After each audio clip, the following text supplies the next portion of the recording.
ভারত সহ 60টা দেশের ওপর নতুন করে শুল্কের বোঝা চাপালো আমেরিকা। প্রেসিডেন্ট ডোনাল্ড ট্রাম্পের প্রশাসন ফেডারেল রেজিস্টার নোটিশ জারি করে ঘোষণা করেছে শুক্রবার থেকেই কার্যকর হচ্ছে নতুন বলপূর্বক শ্রম শুল্ক। ঘোষণার পর থেকেই আন্তর্জাতিক বাণিজ্য মহলে শুরু হয়েছে জোর চর্চা। কারণ এই সিদ্ধান্ত শুধু আমদানি শুল্ক বৃদ্ধির বিষয় নয়, এর সঙ্গে জড়িয়ে রয়েছে মানবাধিকার, বৈদেশিক সরবরাহ শৃঙ্খল, কূটনীতি এবং আন্তর্জাতিক বাণিজ্য নীতির জটিল সমীকরণ। বিশেষজ্ঞদের একাংশের মতে ট্রাম্প প্রশাসন এই পদক্ষেপের মাধ্যমে একদিকে যেমন বিদেশি উৎপাদকদের ওপর চাপ বাড়াতে চাইছে, তেমনি আমেরিকার অভ্যন্তরীণ শিল্প এবং শ্রমিকদের সুরক্ষা দেবার বার্তাও দিতে চাইছে। অন্যদিকে যেসব দেশ আমেরিকার গুরুত্বপূর্ণ বাণিজ্যিক অংশীদার, তাদের জন্য এই সিদ্ধান্ত নতুন উদ্বেগের কারণ হয়ে দাঁড়াতে পারে।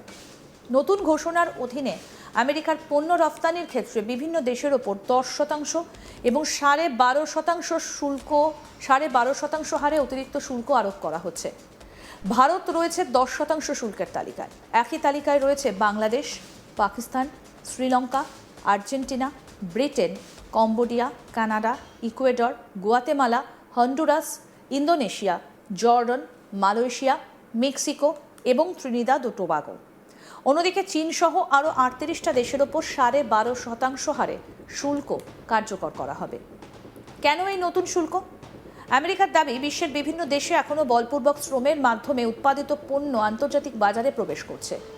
সেই ধরনের পণ্য যাতে আমেরিকার বাজারে ঢুকতে না পারে, সেই লক্ষ্যেই এই নতুন শুল্ক ব্যবস্থা চালু করা হয়েছে। ট্রাম্প প্রশাসনের ভাষা, এটা কেবল বাণিজ্যিক পদক্ষেপ নয়, মানবাধিকার রক্ষারও একটা উদ্যোগ।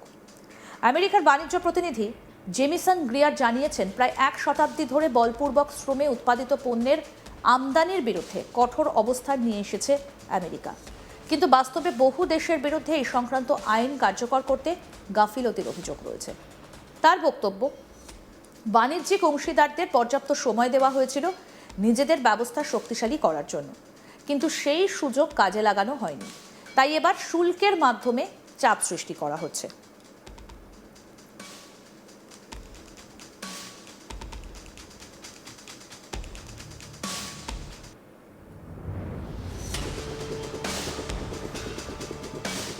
গ্রিয়ারের কথায়, এই সিদ্ধান্তের উদ্দেশ্য এমন একটা পরিস্থিতি সংশোধন করা যা একদিকে মানবাধিকার লঙ্ঘন করে, অন্যদিকে আন্তর্জাতিক বাণিজ্যের ভারসাম্য নষ্ট করে। তার দাবি, বিশ্বের শ্রমিকদের স্বার্থ ভারতের ওপর 10% শুল্ক আরোপের সিদ্ধান্ত নিঃসন্দেহে গুরুত্বপূর্ণ। কারণ আমেরিকা ভারতের অন্যতম বৃহৎ রপ্তানি বাজার। তথ্য প্রযুক্তি পরিষেবা বাদ দিলে ওষুধ, বস্ত্র, প্রকৌশলগত পণ্য, গয়না, রাসায়নিক দ্রব্য, চামড়াজাত পণ্য এবং কৃষিভিত্তিক নানা পণ্য নিয়মিতভাবে আমেরিকার রক্ষা করতেই এই পদক্ষেপ নেওয়া হয়েছে। এবার প্রশ্ন হচ্ছে, ভারতের ওপর কতটা প্রভাব পড়বে? ভারতের ওপর 10% শুল্ক আরোপের সিদ্ধান্ত নিঃসন্দেহে গুরুত্বপূর্ণ, কারণ আমেরিকা ভারতের অন্যতম বৃহৎ রপ্তানি বাজার। তথ্য প্রযুক্তি পরিষেবা বাদ দিলে ওষুধ, বস্ত্র, প্রকৌশলগত পণ্য, গয়না, রাসায়নিক দ্রব্য, চামড়াজাত পণ্য এবং কৃষিভিত্তিক নানা পণ্য নিয়মিতভাবে আমেরিকায় রপ্তানি হয়। তবে এই নতুন শুল্ক সব পণ্যের ক্ষেত্রে সমানভাবে প্রযোজ্য হবে না। বিশেষ কিছু পণ্যকে এই ব্যবস্থার বাইরে রাখা হয়েছে। ফলে ভারতের সমস্ত রপ্তানিকারক একই মাত্রার প্রভাবের মুখে পড়বেন না।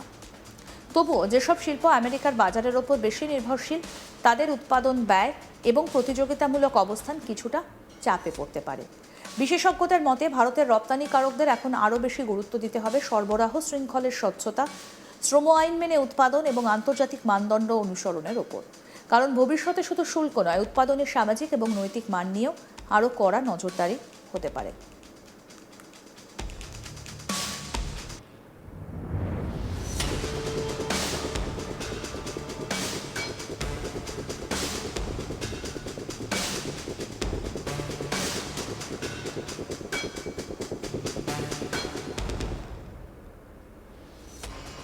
কোন কোন দেশ রয়েছে 10% শুল্কের তালিকায়?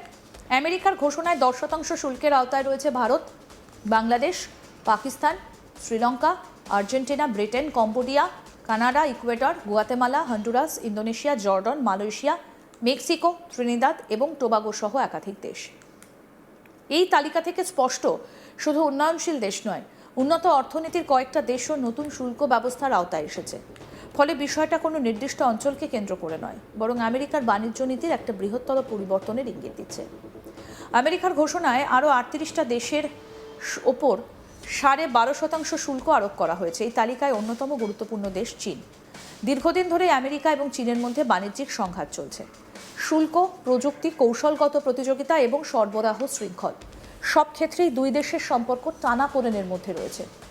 নতুন এই শুল্ক সেই সংঘাতকে আরও গভীর করতে পারে বলে মনে করছেন আন্তর্জাতিক বাণিজ্য বিশ্লেষকরা। চীনের পাশাপাশি আরও কয়েকটা দেশের ক্ষেত্রেও আমদানি ব্যয় বাড়বে, যার প্রভাব বিশ্ব বাণিজ্যে পড়তে পারে। জাপান, দক্ষিণ কোরিয়া, সুইজারল্যান্ড এবং ইউরোপীয় ইউনিয়নের দেশগুলোর ওপর আগে থেকেই সর্বাধিক সুবিধাপ্রাপ্ত রাষ্ট্র সংক্রান্ত শুল্ক কার্যকর রয়েছে। নতুন বলপূর্বক শ্রম শুল্ক সেই ব্যবস্থার সঙ্গে যুক্ত হবে। ফলে সংশ্লিষ্ট দেশগুলোর ক্ষেত্রে মোট শুল্কের হার 10 অথবা 12.5% পৌঁছবে। এর ফলে আমেরিকার বাজারে বিদেশি পণ্যের দাম বাড়তে পারে। একই সঙ্গে আমেরিকার স্থানীয় উৎপাদকরা তুলনামূলকভাবে প্রতিযোগিতামূলক সুবিধে পেতে পারেন। ডোনাল্ড ট্রাম্প দীর্ঘদিন ধরে শুল্ককে বাণিজ্যিক এবং কূটনৈতিক অস্ত্র হিসেবে ব্যবহার করে আসছেন। গত বছর ভারতসহ বিভিন্ন দেশের ওপর 10 থেকে 50% পর্যন্ত পারস্পরিক শুল্ক আরোপ করেছিলেন তিনি। তবে গত ফেব্রুয়ারিতে আমেরিকান সুপ্রিম কোর্ট সেই শুল্ক বাতিল করে দেয়। আদালতের সিদ্ধান্তের পরে ট্রাম্প প্রশাসন 150 দিনের জন্য 10% হারে অন্তর্বর্তীকালীন শুল্ক চালুর ঘোষণা করেছিল। শুক্রবার সেই সময়সীমা শেষ হচ্ছে, তাই তারপর থেকেই কার্যকর হচ্ছে নতুন বলপূর্বক শ্রম শুল্ক। অর্থাৎ আগের শুল্ক ব্যবস্থার পরিবর্তে নতুন আইনি কাঠামোর আওতায় আবারও আমদানি শুল্ক বাড়ানোর পথে হাঁটছে ট্রাম্প প্রশাসন।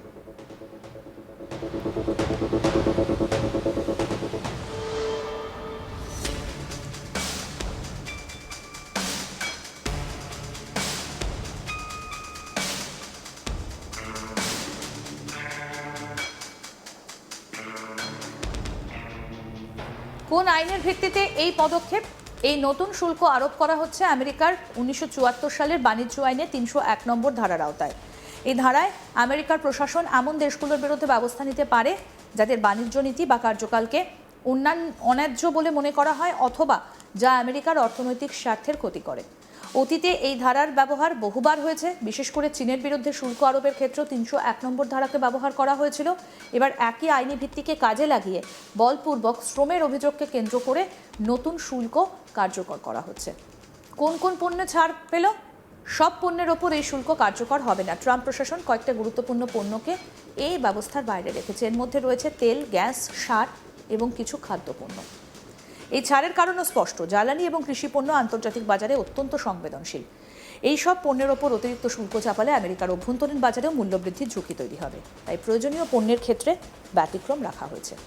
বিশ্ব বাণিজ্যে কী প্রভাব পড়তে পারে? বিশেষজ্ঞদের মতে এই সিদ্ধান্ত শুধু সংশ্লিষ্ট 60টা দেশের ওপর সীমাবদ্ধ থাকবে না, বিশ্বজুড়েই এর প্রভাব পড়বে। আরও আপডেট পেতে দেখতে থাকুন আজ তাক বাংলা। সাবস্ক্রাইব করুন।